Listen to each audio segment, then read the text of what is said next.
hope, restoration, and the promise of a better future. There I will judge against them because of what they did to my children, my people Israel. Those nations pushed my people out into other countries. They broke up my land and each took pieces. 3, they played games to win my people. They gave boys to buy women to have sex with them. While the passage you mentioned from the book of Joel focuses on God's judgment against nations that mistreated his people and the promise of restoration, in the context of Armenia and Nagorno-Karabakh, there may be similarities in terms of displacement, mistreatment, and eventual return to their homeland.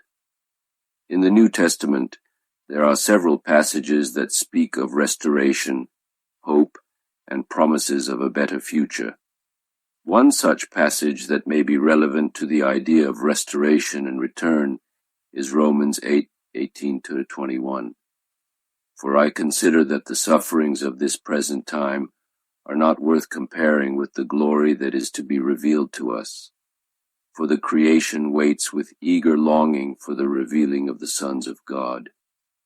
For the creation was subjected to futility, not willingly, but because of him who subjected it, in hope that the creation itself will be set free from its bondage to corruption and obtain the freedom of the glory of the children of God.